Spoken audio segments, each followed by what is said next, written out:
And good morning, Patriots. This is Chris Cordani. I'm sitting in just for a few moments. Tony Schaefer will be here in just a bit, and we have a lot for you today. So, good morning. It is Friday, and it was an eventful week. It's been an eventful year, but this week has pretty much ramped up a lot into one. And we're going to talk about all of that. We do have Tony coming in just a little bit. Also, Paul Stone is with us. We're going to be talking economics. I have to wonder. These BRICS nations are buying up, are working on this gold-backed currency. They're putting together a de-dollarization parliament. That is going to spell serious trouble for the U.S. dollar. More countries are popping on, and we're going to have some serious trouble as if this moves forward. What's making it worse is central banks all over the place are buying up gold as well, which might be great when it comes to buying gold and silver, but not so hot when it comes to worrying about the dollar in the future. But we'll be talking about all of that right here on Wake Up Patriots. At least we'll try to get with that as well. I do want to talk about what happened at the convention this week. I want to get your opinions on what happened. And yes, I want to highlight one of Donald Trump's better speeches. I really cannot play the whole trip because it's very long. But Donald Trump, oh, that's right, I forgot to tell you, George Colella is going to be with us as well. So we're going to be talking some serious RNC. We're going to be talking about what the Democrats are need to plan for the DNC. But let's get back to that RNC. Day four, night four. That's what happened last night.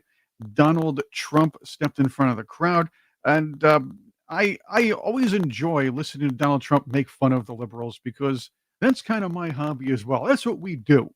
It's fun sport. But after the assassination, Donald Trump toned down his chatter as well as about that. Maybe for now, did a pretty good job of it towards the end. Wasn't as harsh as he normally is, but he did inspire the crowd nonetheless. And I appreciate Donald Trump's calls to end discord and division. So let's hear some of that if you would. If you would, let's hear Donald Trump. New era of safety, prosperity, and freedom for citizens of every race, religion, color, and creed. The discord and division in our society must be healed. We must heal it quickly. As Americans, we are bound together by a single fate and a shared destiny. We rise together or we fall apart. I am running to be president for all of America, not half of America, because there is no victory in winning for half of America. Of course, you probably heard some of that Let before me with begin. Barack Obama, and this is a far cry from Barack Obama. I believe that Donald Trump probably had some sort of epiphany on Saturday, but still, he was always all about trying to help the rest of the full country, and that's a good thing. Closing up the borders, very important. The policy work, yes, he talked about that, but at least he said, "Look, let's get rid of the discord." Now you're going to hear liberals, and you've heard them all week whining, going, but Trump is still going to say mean things, and his tweets were horrible. These people actually act like the left never says anything horrible. They act like the left never uh, uh, perpetrates violent speech. I mean, let's get here. This is because they think they're altruistic and sainted. The American left has been advocated for the unrest and violence as a reliable political tool over several years because they think they can. They think they're better than us. You heard it from Hillary Clinton. We're deplorable. They're high road. Oh, that's right. Michelle Obama. Take the high road. They never take the high road. Their high road is so low it has to reach up to dig for worms. Yes, that's terrible, but I think you understand where I'm going here. Ramping it. They're constantly blaming the Republicans for all this. And the mainstream media is no help because they highlight what the right says if it's a little bit inflammatory, even if it's out of context. But what the left says is buried. Nobody ever mentions, all right, maybe Lester Holt gave lip service to it, and so did Stephanopoulos, but that was after a bunch of years. What we're threats. We are domestic terrorists. We are horrible. We are people who you should watch out for because we're extremists. That's what you hear from Joe Biden, and that's what you hear from the left. And they think it's okay. It's because, all right, how about this? Straight out of the Democrat Party playbook, otherwise known as Saul Alinsky's Rules for Radicals. Here's a well known Alinsky quote. Men will act when they're convinced their cause is 100% on the side of the angels and the opposition are 100% on the side of the devil. That's why the right is always demonized. That's why the media is complicit in doing such, because the idea is to make us look like lower forms of humanity, make us look like we're horrible, and everything we say is out of selfishness and and racism or whatever ism they can come up with, or that new thing from the last 30 years. I know, new 30 years. I get it. Phobia. Every time somebody wants to call us something, they add the word phobic to it, like we're afraid of anything. We're not afraid of anything. We might think things are silly. We might be annoyed by these kind of things. We're not phobic of anything. There you go. He continuing Olinsky, he knows that there can be no action until issues are polarized to this degree. Remember, one side is the side of the angels, the other side, the side of the devils. Demonize and dehumanize. Biden and the left's repetitive line calling Trump a threat to democracy, telling followers he must be stopped, or even, as Representative Goldman said on Ron Goldman, live television, this is your rising star. This is probably a guy they'll try to tout for president. You know, everybody in the Midwest loves New York Democrats. The constant demonization of Trump and Republicans, eliminated. He said eliminated. We have to eliminate Donald Trump. The constant demonization of Trump and Republicans has served to dehumanize and create the abject fear of their winning elections in the future, to the point where some of the more radically inclined types could be easily convinced drastic action must be taken. And this is where you get nutcases. You heard the left before. Well, the things Trump says will spark violence. I don't seem to remember Donald Trump sparking any violence. I don't seem to remember anybody shooting up. I don't seem to remember a radical Republican shooting up Las Vegas. Was that Las Vegas who did that? I don't think so. Was that what about the Nashville shooting? Obviously, the Trump shooting. Yes, the attempted assassination. Did you see people from the right burning down villages or cities, minority-owned businesses, ruining people's lives because they didn't get their way, or because of the St. Floyd riots? I don't think so. I'm going to introduce my new friend, George Colella. George, Tony will be with us in a little bit. I'm filling in as the host today. I'm rocking the Steve Bannon haircut. So when we say free Steve Bannon, I'm keeping the hair this way. I don't know. I'm kind of like my Bannon-esque look. What do you think? I think it looks good. I'm starting to do the same thing.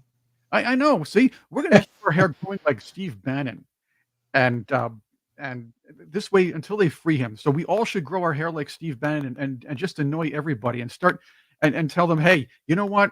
If you're going to act like this, are you going to throw people like us in jail? You're going to throw people who speak out in jail because they're political opponents. Then this is what we're going to do. We're going to just say free them, and we're going to look like them until and just everywhere you turn, there are going to be people that look like Steve Bannon running around saying, hey. There we go. But Peter Navarro was very cool this week at the convention. Yeah, he did a great job. He did an excellent job speaking, but it looked like him being in jail got him look very weak. He looked pale. I mean, they must have put him through hell in that jail. Of course, they very did. Positive a speech. This is what happens to political prisoners. Yeah, well, George, I want your thoughts on this. You have Steve Bannon in jail. You have all this lawfare against Donald Trump. You have Peter Navarro being thrown in jail. You had Jerome Corsi and Roger Stone years ago being walked in front of a staged perp, used in staged perp walks, being sent for the Mueller investigation. But then you had only a short while ago, you had Joe Biden screeching about Vladimir Putin putting people in jail for having dissenting opinions. Thoughts? Oh, well, I think he has his training from Putin. I think he's doing the whole the layout that Putin does about with his political prisoners and stuff like that. I mean, look at the ones that are still in prison from the J6 event and stuff like that. Yeah, and the DOJ is just weaponized. It's just a shame what they're doing. I mean, after the shot that happened on Saturday, The people stayed calm. They waited for him to appear, which he did with the fist, but the crowd just stayed around him. They didn't move. They didn't stampede or anything like that. Yes. The next day, there were no burning of buildings, police cars being turned over, or anything like that. We believe in the rule of law and common sense, and that's what makes the MAGA movement so great. And what they did with that shooting, let me tell you something. That put him in the White House. Oh. They just did it. Policy should have done that alone, but his standing up saying, "Hey, I'm okay. I'm okay. Fight, fight, fight," will forever be his legacy in American history at this point. And did you hear Joy Reid whine and cry about that this week? She was, the picture and what happened this week. It's allowing Trump and the Republicans to rewrite history to make him look good. Hey, policy should have done that already. You people were screwing his place in history beforehand. Mm-hmm. Well, it didn't just put the Republicans all together. It put the whole country together about what happened. That's what did it. That's what did it. That's what sealed the vote. That's what sealed his position to get back in that White House. That is the how you say put the seal on the label about where he's going, and he knows it. And I tell you, you could see the first day he appeared at the RNC that you could see he was thinking about a lot of stuff and exactly all the events. And don't forget, with a trauma like that, don't think you don't have a little PTSD after that event. Yeah. I mean, and plus when he sleeps at night, reliving the things that were happening and stuff like that. And he's also bruised up because what's his name took him down really hard. I mean, knocked his shoes off his feet. Yes. You know. Well, let's say that Donald Trump, and interestingly, he's actually trying to kind of pull things together. Last night at his speech, he made it a point, after the entire week's controversy about the Secret Service, he made it a point to say, well, the Secret Service did a good job. They protected me. They pulled me down. Tony and I have talked about this before. He is a tactician. He knows that the Secret Service really did screw up, and I'm pretty sure Donald Trump did. But he's telling his people and telling America he's okay, and he's going to forgive them at this point. I think that's a good spirit to have too. Yeah. Donald Trump makes fun of his opponents all the time. He has a history of just slamming them, the primaries, and everything, and even running against the actual political opponents. But every time he tries to pull the people who he makes fun of or fights against in the game known as maybe some kind of political game or whatever, pulls them under his own umbrella and under his own tent, which says a lot for the man. I agree 100%, especially that when he came out, he didn't have any short people around him. He had all tall guys around him of the Secret Service. I mean, the DEI is going to cause more problems in this if Trump doesn't get in there. DEI is just destroying. I mean, if you put the letters differently, it's like die. DEI. DEI should be DOA. How about that? Oh yeah, just unbelievable. I mean, even the mechanics on the planes and yes, pilots. Even Microsoft. Microsoft this week fired its DEI division. And the head was like screeching about it in an email. But the fact is, DEI is not only detrimental and what's the word am I thinking of? Destructive to a company structure or a government or anything, because it's not merit based. The idea is it's an expensive, useless appendage to anything. This is why college is so expensive. You're talking about bloated DEI department salaries or diversity department salaries. That's one of the main reasons that's expensive. These DEI training degrees that mean nothing, but you're paying these professors 6 figures just to teach this garbage. Awful. You know what's sad about it? It's one of the biggest. How can I say? Just say BlackRock. BlackRock is pushing this DEI stuff. Number one. Number two, it's only 0.03% of the population of the United States with all this the alphabet people, the LGBTQ, whatever. Yeah, the rest of the letters. But I'm just saying they're forcing an issue that it doesn't agree with everybody. I mean, whatever you did before, uh, Straka. I spoke to Straka. You remember? You know who Straka is? The guy he's gay, but he came out and tried to convince people to follow, President Trump and everything else. And he said everything was fine until they added the other letters. Yeah. The LGBT aren't really happy with the T's, the twos, the whatever else all the time. Yeah. I Take never over. remember the other letters because they're just those letters are just Yeah. nasty, and it's unbelievable what they want to force on kids and stuff like that. I mean, when we were kids, and you should know this too, right? When we were asked what we wanted to be when we grew up, was I wanted to be a policeman, a doctor, an astronaut. Now they tell you, what do you want to be, a boy or a girl? I mean, it has nothing to do. I mean, the future of the country. They're more worried about. And look at our military. I mean, it's the military, except for the Marines, they're not into that stuff with I believe they're trying to, but I think Right. that Well, that started with Obama too. The Obama administration tried to create a social engineering petri dish. I wanted to add this in beforehand. One of our Patriot family, and I apologize. I'm a little nearsighted, so I can't always get the names when I see it. But pointed out that Microsoft really screwed up this morning. So apparently, and I'm not saying it really happened, but DEI must have left its mark here just after they were fired.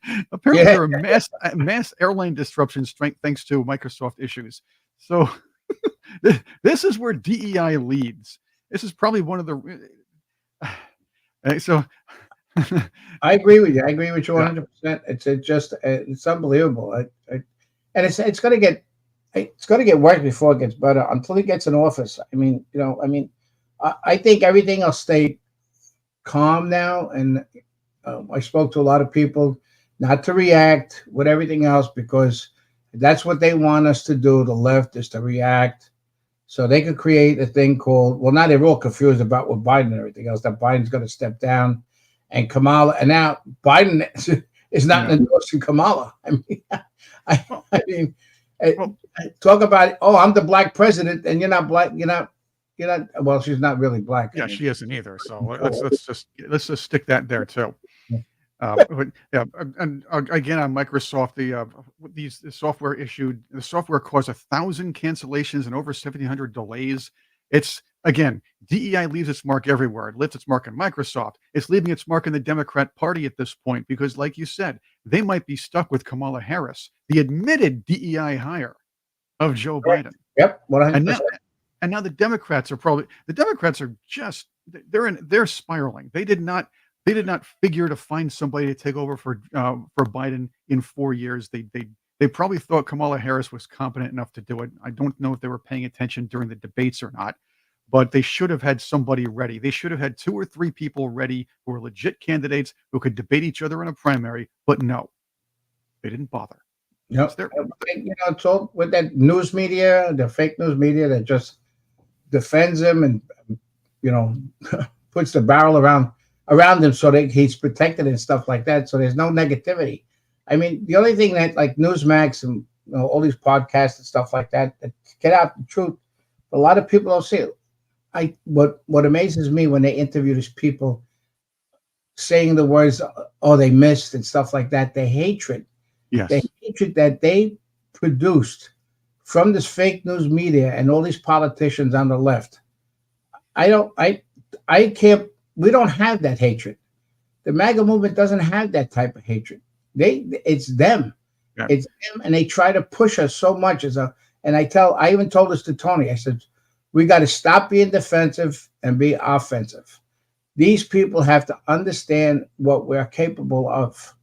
They think that we're not going to react. Remember in school, for every action there's a reaction, and and I think after November 5th, after he wins and everything else, you're going to see Antifa come out. And Antifa was at the RNC. They were all out in the street and everything else. They had signs out. they did. Yep. And I call them Antifa LARPers, by the way. And the reason why I add LARP to it is because it's called live action role playing.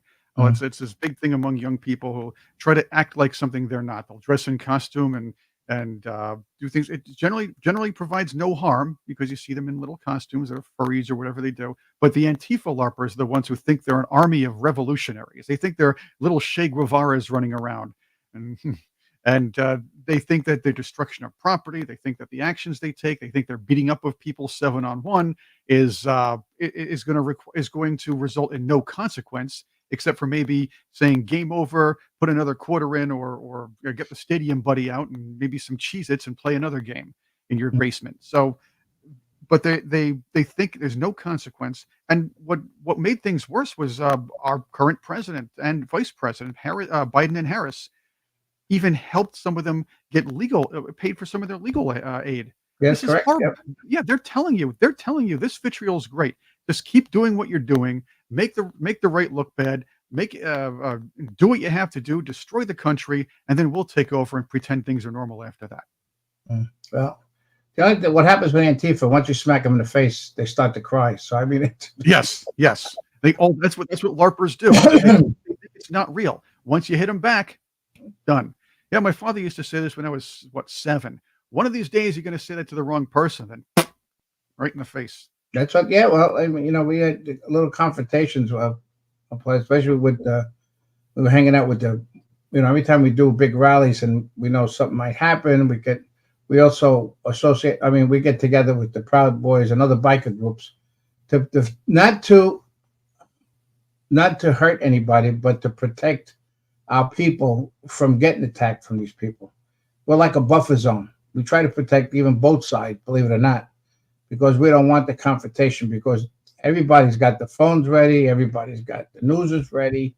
They want us to do something, but what happened is what we do is we do a line of protection. Just say that so we can protect our people because the way we're supposed to represent, we're representing President Trump. I mean, we all are. As the MAGA movement, that's what we're doing. We're representing the country.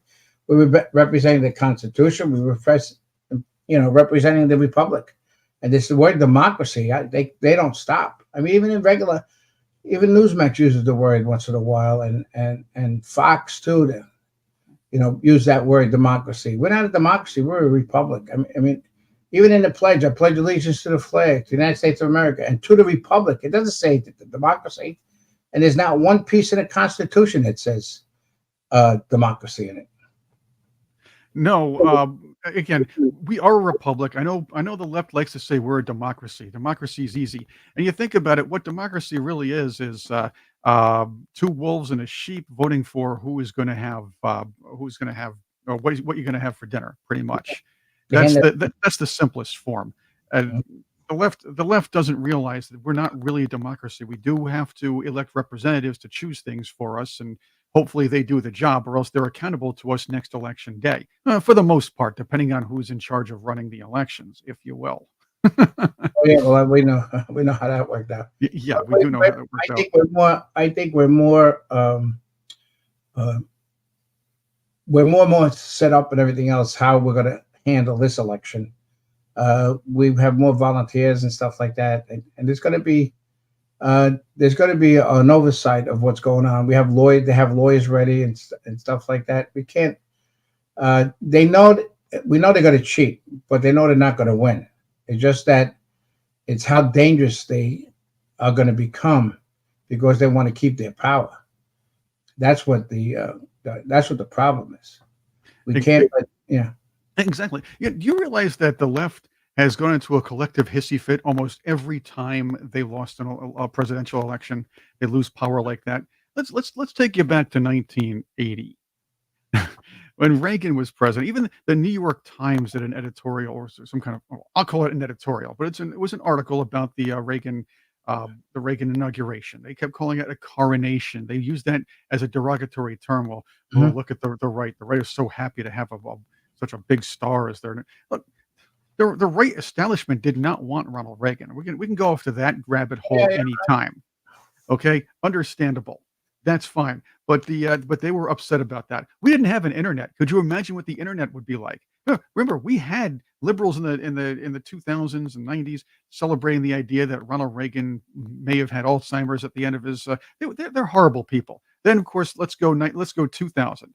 The In 2000, the Bush versus Gore thing. Gore's lawyers were so Gore's Yeah, legal challenge team went to yourself. Florida so fast they tried to steal that state, and the left was going selected, not elected, selected, not elected. They had uh, uh, protests up the nose, and they were screeching about. And for 8 years, they were saying George W. Bush is only selected, and Obama loses power and Hillary doesn't get her turn, and it was 4 years of chaos under Trump. What? I don't think anybody's going to convince me that they're not going to let up in 2024, past the 2024 election if they lose. George, before I get to that, we have Tony Schaefer with us. Go ahead. Tony was on 45. national TV right before this. Hey, Tony, how are you? Hey guys, good morning. I can't hear you yet. Hold on, let me get my All right. hearing Well, things adjusted. Welcome, Tony. So, what are your thoughts? You don't think they're going to let up? As a matter of fact, I think they're going to make things worse. And maybe Aunt Esther, or the Aunt Esther lookalike, Maxine Waters, is going to tell people to harass There, now I more can hear you. people, How y'all even the doing? rank and file. Hey, Tony. At least I thought I could hear you. Here we go. There we go. So, what do you think there? I think Tony, we're good, right? Nothing like live television. Yeah, we're So- good now. Hey, good morning. Good morning, Tony. It's like the lost episodes of the Honeymooners, right? They're Yeah. watching you, Tony. So, Yeah. hey, good morning. Hey, George. Hey, brother, how are you? Well, So, the yeah, liberals I'm will not distracted. allow the I'm doing, the I'm doing liberals are good. trying It's to the liberals are trying to cancel the honeymooners, Tony. The left is trying to cancel the honeymooners because well, because to the moon whenever with them. To that's the right, moon. To the moon Yep, with them. that's right. Because they don't like the way Ralph Cramden yelled at his wife and said to the moon, bang zoom. Uh, I guess it promoted domestic violence to them. It's just a comedy show. But anyway, I'm kidding around here. That's not real. But they're going to get to it. Well, it's like it's like they took Hogan's Heroes as gospel too. Somehow they thought that was a serious show too. Just saying. So they have a record of yes. doing that. It wasn't. Oh, So no. anyway, good morning, everybody. Good morning, good morning, Patriots. I'm sorry I'm late. I had to talk to my friend Chris Salcedo on another channel, but you know how it is. So good morning, good morning. So what's going on? What's up? Nothing going on, right? It's a quiet day at the races. Oh yes, very very quiet. Uh, as you know, it was a kind of fun Republican National Convention. We'll be talking to people about that next week as well. A lot of people who we wanted to Yeah. have on are in flight today. You had Donald Trump called for some unity here, which is a good thing. And yes, a new style choice by a gentleman you might know as Hulk Hogan. Did you see him yesterday at the convention? Oh, we know he's going to rip off his I was shirt. yeah, I was hoping for Hulk from with Tony Stark, but he didn't show up. I don't know why. I don't know. Lou Ferrigno wasn't there, but here is That's right. here he is ripping his shirt off. That's great. Run wild, brother. Let Trumpomania rule again. Why couldn't He's got a good- why couldn't he do that to Mitch McConnell? Just rip Mitch McConnell in half, you know? Just, That would be low hanging fruit. Right. But yeah, you gotta love Hulk Hogan. I remember him when I was younger. It was Hulkamania. Yeah, we're gonna Yeah. eat a raw egg for breakfast. All right, awesome. But I was a big fan See, of Roddy Piper. I'm old enough, maybe George is too, remember the merger, the merging of MTV and the World Wrestling, and he was part of that. Yep. You know, they had Yep. Cyndi Lauper and him together.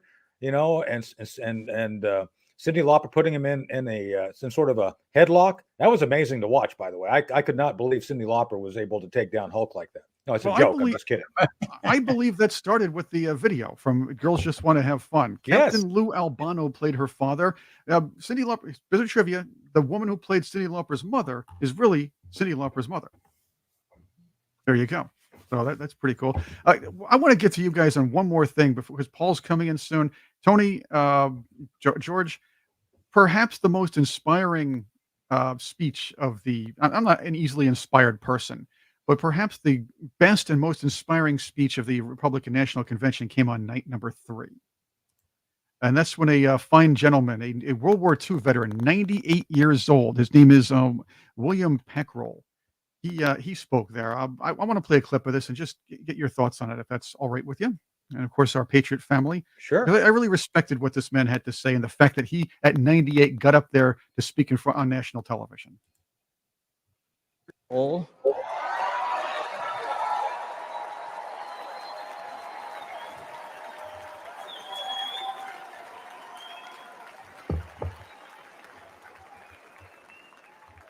some call us the greatest generation.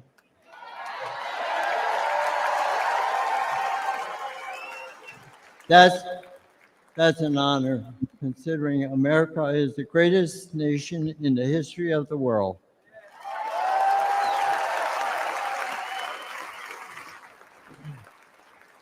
I will never forget and witness the horror of the Nazis' war camps.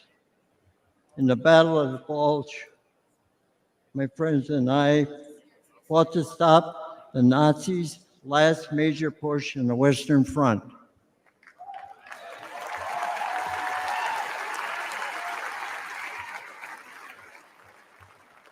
A few months later, Hitler was dead. Hitler was dead. The Nazis were defeated.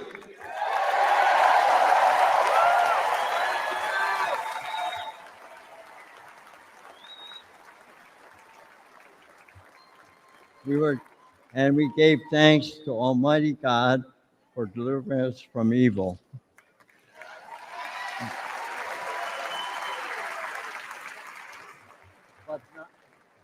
But not many of us came home. I still miss a lot of my friends on that beach. And there were many of us left. There aren't many of us left today. But for us, those of us who are here, that America is still worth fighting for. Great words. Great words. Yeah. To share an amazing story, if you don't mind. I had to do given a certificate to a World War II veteran, and I introduced him and said what he did about he landed on the beach of Normandy, and just spoke as much as I did, and then I let him speak. And what hit me like a rock, he told me when he hit the beach, he didn't know if he was going to see his 18th birthday. That's what he said. He didn't know if he was going to see his 18th. That means the guy was 17 years old when he joined. Yeah. And how many was 16 and stuff like that? You ain't going to 15 find a even. generation today like that. No. No way. No way. And we haven't trained anybody to be like that either, unfortunately. So I want to talk about that a little bit, George, and welcome, Paul. Welcome to the program this morning. Morning. Paul Stone is back with us. Colonial Metals, the guy in charge who does great things with the company. So, Paul, thanks for being here. We appreciate it. Thank you. Good to be back. So well, we love having you, and the audience loves you too. So, I want to go through, and now that we're all here, is it like a seance, or is it like a team building meeting? I don't know. I kind of go back and forth on these things. So, but here we all are. I guess it would be a seance because I heard that Joe Biden's doing soul searching, and I don't know if you guys knew this, but he sold his soul to Satan for a 72 Pinto and his Senate seat. Did you know that? It's trivia that people really don't know. I don't know why they don't know that. So.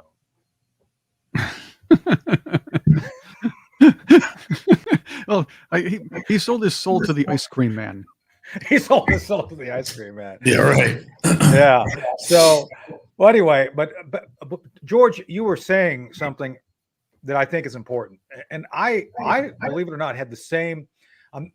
To have a veteran of World War II speak was phenomenal, and for him to draw the link between the actual defeat of Nazis to having to now re-establish our republic to be strong and sustainable. And I think it was great. But one of the things I wanted to mention, a lot of us, when I was a kid, thought we were going to die in the Cold War. I mean, I joined up at 18. I enlisted.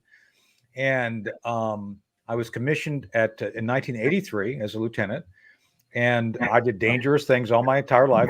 I'm very grateful for having coming through one piece, but I really believed that we were all going to die in a exchange of nuclear fire with the Russians. I really did believe that. I thought by the 80s we all be dead.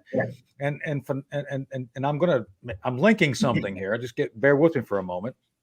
The Reagan guys, who I'm close to, I was friends and mentors with a lot of them. Dr. Chris Lehman, John Lehman for Secretary of the Navy, Ed Meese is still around, and he's one of my friends and mentors. Bud McFarland. These guys who were part of that generation, the greatest generation, got us through. Were able to pull us as a society through the Cold War and win. So that spirit that man showed on stage was represented by the greatest generation in the Reagan administration.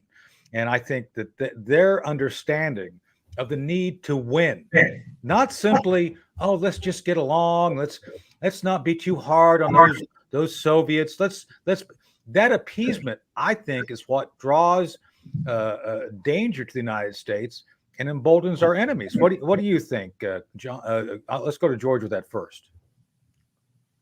I think that people can.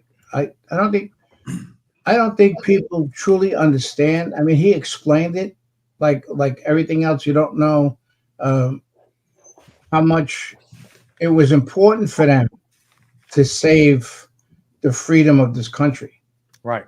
Which a lot of the generation today does not understand it. I understood it because that's how I was brought up. My father came as a immigrant and told us how important this country was and the respect we had to have. And that's one of the major issues, is the respect of the country. I know everybody gets pissed off when you see the American flag burnt. You know what I would like to do, as you know, Tony, but the problem is, and if you burn the PLO flag, the Palestinian flag, or any of the other flags, right away you're racist and whatever the hell they want to arrest you for. But the major thing is the respect. The respect, it's unbelievable. I mean, I went to a World War. I hate to take this time. I went to a World War II thing, upstate New York. I flew up there. I met a whole bunch of. The youngest guy was 98 years old. That's how it was. So I promised this man, this veteran, he was the first one to sink a Japanese sub. He was on the Midway. And in fact, he made the movie. In fact, he was in Pearl Harbor when they hit everything else. And I promised him that when he hit 100 years old, I would be at his birthday. And what I did is I gave him a vest with all the patches of what he went through. Pearl Harbor, the plane that he used, I think it was the PT-103, not PT, it was the P-103, which was a seaplane, and they put the missiles on it, the bombers on it, so they could use it. But to listen to all of them, to talk, and it's just amazing. And I think everybody should sit down with a World War II veteran and do these volunteers. We do a lot of stuff with volunteers with veterans, and to speak to them, to make them understand that they're not alone in this feeling what they feel, because they see what goes on, you know? So, but I think, Paul, one of the points I was trying to make, and maybe, Paul, you can comment on it, is I think the Reagan folks, the Reagan administration, who a lot of them were World War II veterans, really understood the need to win. What do you think? I mean, do you think we've lost that edge, and is that important to reestablish as part of our ethos going forward? Oh, absolutely. I'd first like to just frame up a perception that, or the concept that, we didn't just show up here in a great country. The great country was started from scratch. What started the country from scratch? People that were winners, people that were risk takers, people that were bullish on life, people that didn't want to be told what to do back in Europe, people who were willing to go to a frontier where it was full of diseases and insects and bugs and a lifestyle and a climate they weren't used to. And they forged the country out of their sheer will and allegiance and faith in power greater than them, whom I choose to call God, and they won. And the winning has just been continuing on. Now, what people say, and they look at that and go, oh, well, look at all the bad things that happened to other people. No, frozen. Showed up.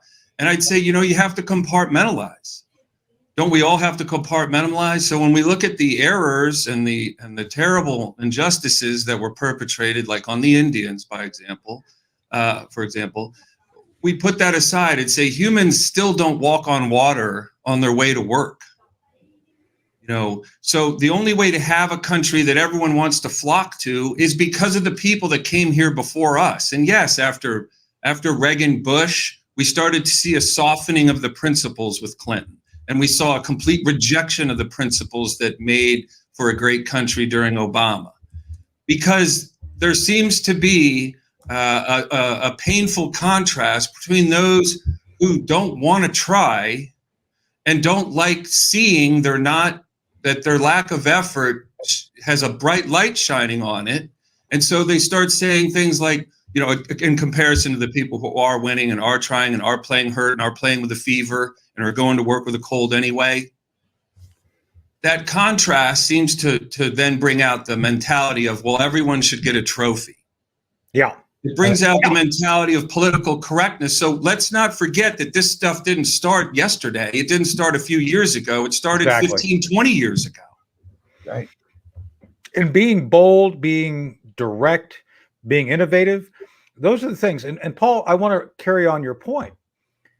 I've said this over and over. The left gets wrong American exceptionalism. The American exceptionalism that exists is anybody can come here to be American and be exceptional. That's the key. And to your point, people come here. Elon Musk, he came here, not Europe, to innovate, right? SpaceX, Right. Tesla, all these things were done here. He is an exceptional American, even though he's South African. That's my point. That's the point we need to make. And that's the spirit we have to preserve. And George, to your point, the veterans of World War II saw the importance of preserving the essence and fabric of our republic. For better or for worse, we became that global best friend that helped keep things going. And I get so fed up with the left when they talk about all the bad things. Look, we've made mistakes. Who doesn't make mistakes? But Paul, to your point, people still want to come here like Elon Musk. The value of SpaceX, he's kicking in the pants these NASA knuckleheads who were living in the 70s with 70s technology. Now he's innovating and getting us literally on the precipice of being able to get into the solar system. That's unheard of, right? I mean, that's what we're talking about. Yeah. And that's not a government program. Exactly. I mean, he's involved with some great engineers that work for NASA, but I say to people sometimes,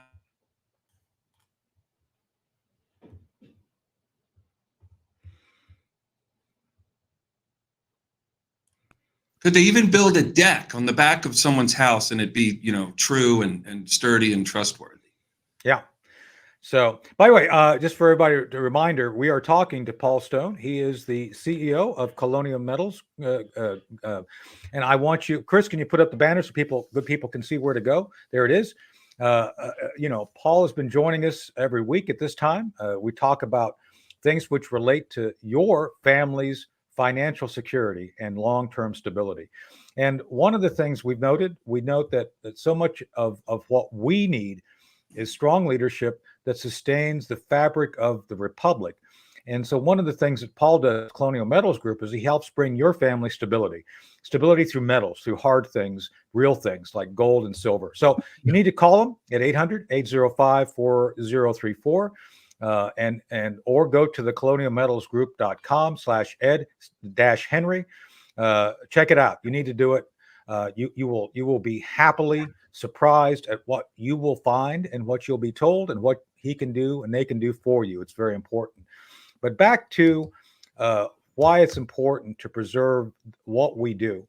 Now, Paul, you guys are in the business of helping preserve the wealth and the security of everyday Americans. This is something that I don't think we make a big enough point of. Big investors can do whatever they want. We talked about Elon Musk, and he's never going to have to worry about his investments. I think he's doing very well. But one of the things big investors can do is they can switch portfolios easily. you can bring people to the point of where they can get into metals and a wide range of options other than stocks as part of what you can do for them. Can you talk a little bit about that for us? Yeah, you just want to first identify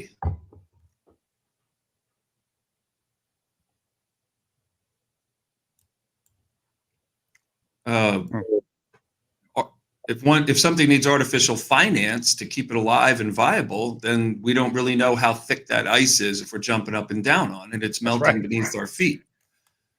We could look at cash and just hide out. Some folks are, I'll just bury my money in the backyard. But Washington has the capability to burn your money, even if it's in the backyard from Washington because of the printing press, right? And so we look at real estate and we say, exactly. Look, that requires a lot of artificial money being created out of thin air. The banks are lending 10 times the amount of money that they're sitting on that was created while Clinton was president. And there was a good thought along with it. Let's help other people that don't have perfect credit scores get a home loan because owning a home is part of the American dream. But we saw, and we continue to see, the rampant acceleration of home prices ever since Clinton was president in the 90s. And we saw our first sign of that fracturing in 2008, where we just had too much money chasing after too few real estate options. So then the last thing you'd look at is physical metal. So when I've been talking a little bit this week on different shows that there's two sets of laws. There's the laws of physics and the laws of Mother Earth, the laws of nature.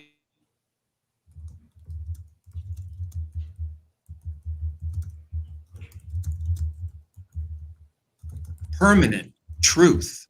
So when we look at metal, if your money's in gold and silver, it's very scarce.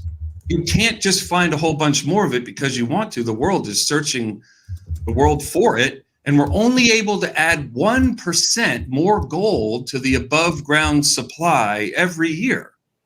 And we will eventually run out of finding it. Yeah. The earth might be covered with the stuff, but so's the oceans cover 70% of the earth. And it's hard to raise money to drill for gold bottom of the ocean.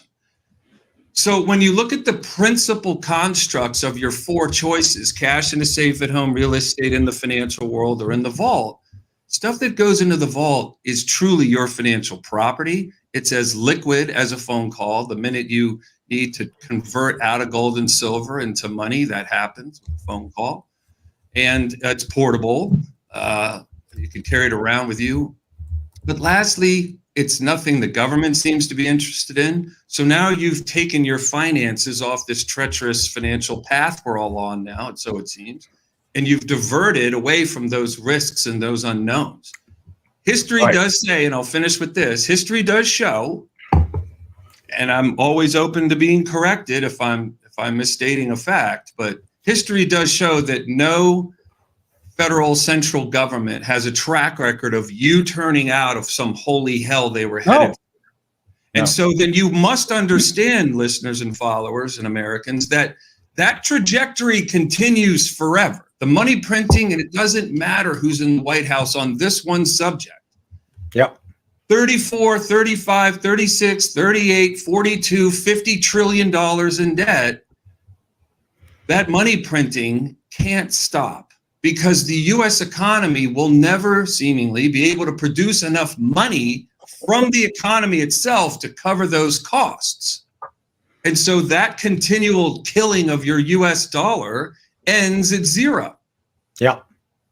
So if your funds are in precious metals, you've stepped aside from this train wreck, this horror show that's where the curtain's about to pull back, and we're going to see it all happen, history says, where Rome fell and Spain fell and Portugal fell. These reserve currency countries had it and lost it at one point, and they didn't get it back. America's different in a few key ways. And having Trump in the White House would certainly be a better person to be presiding over this chaos than anyone else. Absolutely. Absolutely. But until you see all of a sudden fundamentals completely change, then you need to start thinking about having a true principled construct in your portfolio that is immune to all of these things man shows folly for. So check out Paul, check out Colonial Metals Group. go to colonialmetals.com, colonialmetalsgroup.com/Ed-Henry, 800-805-4034. I have metals. You need metals. Metals are going to get you through. And to Paul's point, one of my dear friends passed a few years ago, Jerry Doyle. He played Garibaldi on a series called Babylon 5. And one of the main characters, Ambassador Kosh, said, the avalanche has started and it's too late for the pebbles to vote. So it's too late for the pebbles to vote. Whatever's going to happen is going to happen, to Paul's point. So you need to be prepared. And even with Donald J. Trump, they're helping to slow it down. The damage that Joe Biden's done, some of it may be irreversible. I'm just here, I hate to be the bearer of bad news, but some of this may not be repairable, especially since he has done so much damage to help the BRICS nations push together. There he is, Ambassador Kosh. That's him. That's not Jerry Doyle, by the way. Just saying. No, not at all. That's not Jerry. What is that? That is Ambassador Kosh. That is the Babylon character 5. of Ambassador Kosh. Oh, on okay, Babylon yeah. 5. Yeah, it's not Jerry. Jerry, sorry, we're not. Let's not get Jerry all upset from the outside the rim. Come on. Nothing's wrong with Babylon 5. That's Babylon 5 was cool. fantastic. Yeah. Anyway, I digress. I need to be back, but those who follow Babylon 5 understand the metaphor I'm saying. But the metaphor, you don't have to understand Babylon 5 to understand the metaphor that the avalanche has started and it's too late for the pebbles to vote, which is a great sentence on its own. And that's what's happened. So we need to pay attention. You need to reach out to Paul and his team for help. And you will not go wrong. You will help because, again, I'm just going to finish my thought. BRICS countries, China, Russia, non-aligned nations are creating their own alternative to our currency using probably the Chinese currency. It's already happening. And it happened because Joe Biden, I'll just be blunt. He pissed off the world, folks. He basically went about dismantling the rules-based order that we've lived within for the past 60 years after World War II. Speaking of World War II veterans, and he damaged it perhaps beyond repair. So you need to be prepared by going to Paul and spreading out your portfolio to those things. Right, Paul? Would you agree with that? Yes, absolutely. It's always been the armies and the navies that have won us the fortunes or defended our borders from losing them. It's also always been Washington that provides over ruining what the armies and the navies provided us. Right. So, yeah, I see people are, And by the way, yes, the A-list people, we're going to put one of the A-list people up in a second, right, Chris? Because they're bugging me about the A-list people I talked to. So we'll have one up in a second. Just 1 second. I got to finish some points here, folks. So first off, we got to address the ghost in the room. Well, he's not a ghost yet. Let's talk about Joe Biden. So, Joe Biden right now is discussing, and this is going to cost some people. So I encourage people, reach out to Paul, reach out to his team, because whatever happens this weekend, it's going to cause some waves in the market. I'm just telling you. So Joe Biden, there he is. There's the man.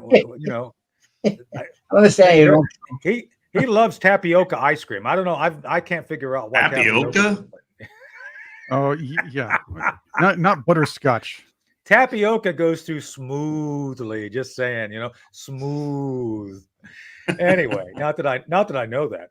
Anyway, my point I got to get to is Jill Biden is really. We all know Jill Biden is the power, but there's rumors today, George and Paul. I don't know if you know this, that she is really, in reality, the Wicked Witch of the West. Did you know that? There's rumors that she is actually, do you think she's going to sick her flying monkeys on the Democrat Party for trying to get rid of Joe? Do you think that? I don't know. I'm asking for the folks to talk about. I think she wants to get rid of Joe now. It all depends. It's all about her, basically. It's less about Joe and more about her. Yeah, it is about depends because he wears them. Absolutely, just saying. But that's I think a lot of deals were made behind the curtain there with the protecting his son. That whoever takes over, they give him immunity. I think you're right, George. Yeah, I think that's what they're trying to do. They had to do a whole bunch of deals and guarantee that his family's not going to get punished and everything else. Then he'll step down because he doesn't want to. Joe don't want him to step down to protect the family, and I can't believe that he's not endorsing Kamala because he was supposed Oh, I to. know why.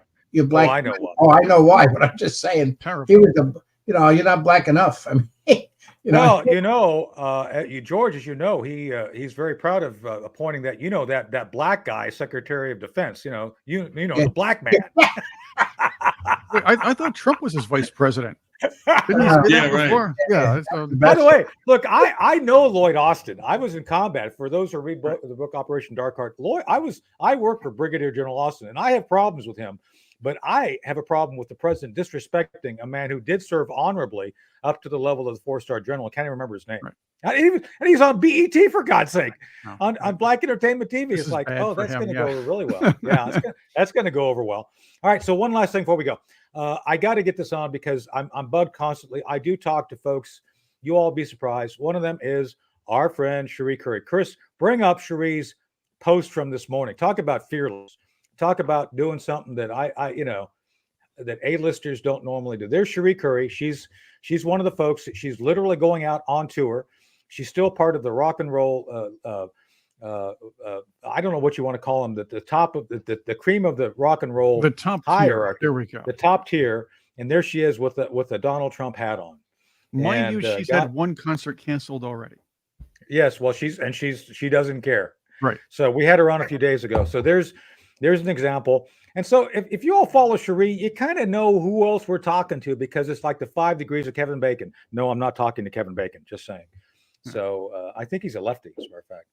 Hey, Tony, I want to also add this one thing that's been mentioned in the chat, and I know you want to do this too. But some of my favorite shows that you've been on include your guest appearances with Lou Dobbs. Lou Dobbs. Yeah. Thank you for reminding me about Lou. So, as you all know, my friend Lou Dobbs passed yesterday. May Mr. Dobbs rest in peace. Lou was an amazing patriot and a dogged pursuer of the truth. I knew him personally. We did text, and Lou always tried to get the any information that was important out, no matter the political consequences. That the consequences of his honesty and integrity got him fired both from CNN first. No surprise, since he was the last guy with integrity over at CNN. Well, not Brian Stelter. Oh no. So and then he got fired again at business because again he was pursuing the truth, which he understood was important. So rest in peace, Lou. We love you. We're going to miss you. I think it's another he would have loved to see what's going to happen in November. I wish he could have made it through November, but it is what it is at this point. So yeah, it's very sad. Yeah, he was a good man. So He was. Anyway, so Paul, any final thoughts on what you think we should do, or what the folks should do to be prepared as we enter this chaotic weekend? It's going to be a chaotic weekend, no matter what. Yeah, you just want to think. I'm just carrying a message, so I'm not telling anyone what to do, but I am trying to raise awareness on things that are happening, because there's 10, 15, 20 different, major items of, discussion that we have to try and keep track of in our minds. We generally can only go in one direction at a time, as a human being. So we end up going down these rabbit holes. So generally speaking, you just want to look around and say, if you had just moved here from another country and you had your house picked out and the cars are in the driveway and everyone's waiting to see you, and you're standing at, in major international airport, right? Maybe at Dulles, and you've got your retirement savings in a briefcase. Where are you putting that tomorrow? Well, if you're Hunter Biden, it's hookers and blow, but we don't want to do that. And if you're the BRICS nations, This you just is want right. to devalorize. There we go. This is not, Tony, we didn't agree that you would shoot my points down and cut me off at the knees with your comedy. No, We- no. Rational Oh, people. boy, that's gotta rational hurt. people. That's gotta hurt. No, Hey-o. rational people are going to. I'm speaking the truth here. I'm thinking about the same channeling thing. Lou Dobbs, for God's sake. So no, but to your point, Paul, you've got to take that and use it to benefit you and your family. And I get your point. I'm just being. I know, I'm telling just you playing that- back. All good. Yeah, boy.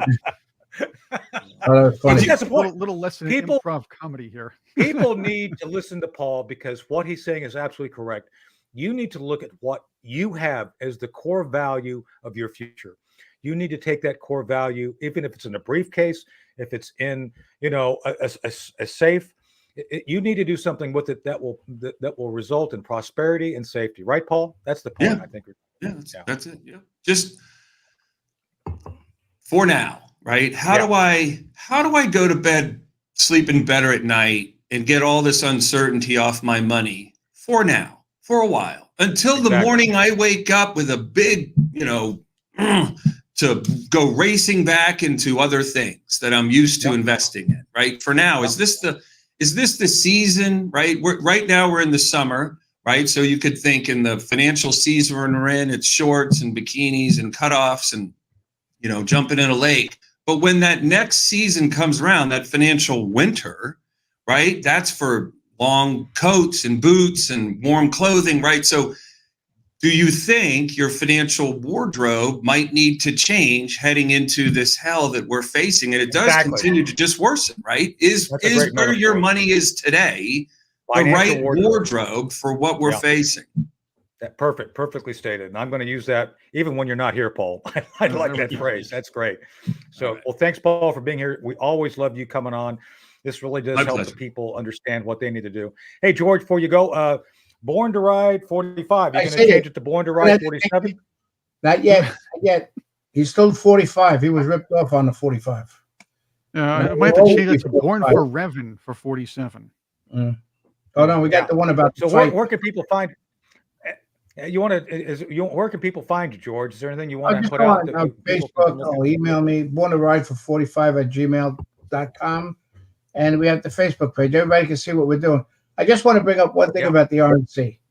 Sure, I lost it when Trump hugged that and kissed that helmet. Let me tell you. Yeah. Oh my God. Yeah. Unbelievable. And just what he did. And I know the fake news media is going to come out and say that was all an act and everything else. It wasn't an act. He was just the things that happened at the time of when he got shot. 6:11 of Ephesians 6:11 about being protected by the armor of God. Number 33 was 6:11:33. 33 is the number for angels.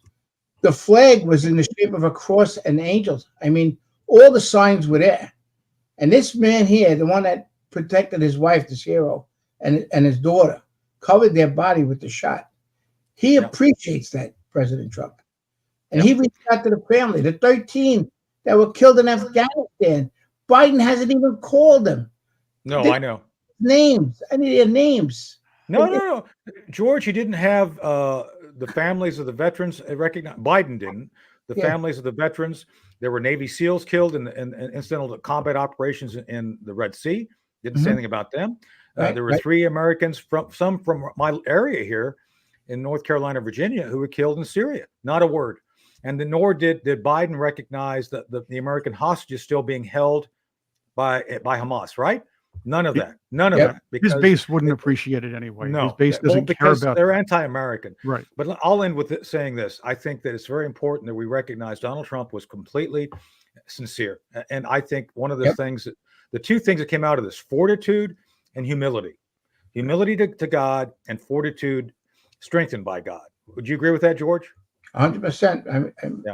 I met him a few times. He's down to earth. I mean, everybody assumes, and we know what that word means, makes an ass out of you and me, assumes. But because of what the narrative of the fake news media projects of Donald Trump, what type of person he is the negativity about him being Hitler and everything else. Oh, I know. It's horrible. I mean, the Secret Service did protect Trump, but they didn't do, there was a lot of things that happened. I'm glad we're ending the show with that because, yes, we have a special guest coming on Monday, couldn't make it today, who was actually literally in the line of fire. If you guys check my Twitter feed, you might figure out who it is. I'll leave it for a surprise till Monday. But he's a friend of the show, someone I respect. I've actually been on the air with him. He's very close to President Trump as well. He was there shot at. And let me make a hint. A combat veteran should not be shot at while attending a political rally. So we'll be breaking down what the events of that day. And I don't doubt, because Ed's probably listening. Ed knows some of the Secret Service guys who were involved in this. No doubt those Secret Service guys put their line. Well, some people are already guessing who's probably going to be on. I won't confirm or deny it. Just saying, since I'm not authorized to confirm nor deny. I'm going to be like Mayorkas, except I got hair. Well, I'm not going to show up. Damn it. Anyway, but my point being is that we should recognize there were good people in the Secret Service, but there's something really wrong. And when we would be derelict in our duty to explore the facts as they are, not the facts as we want them to be. So anyway, with that said, Paul Stone, Colonial Metals Group, I always enjoy having you. I appreciate you being here. We'll continue to help educate the public on the importance of your work and what your folks can do. And George, God bless you. God bless everything you do. We'll see you all next week, right? Yep. Chris, thanks for jumping in and getting everything going. We always Thank you appreciate very it. much. Goodbye. Thank you, Chris. Goodbye. Thank you. Anytime. We'll see y'all soon. And thanks, y'all Patriots. Yeah. We'll see you next I week. know. Okay. Take care. Well, thank you.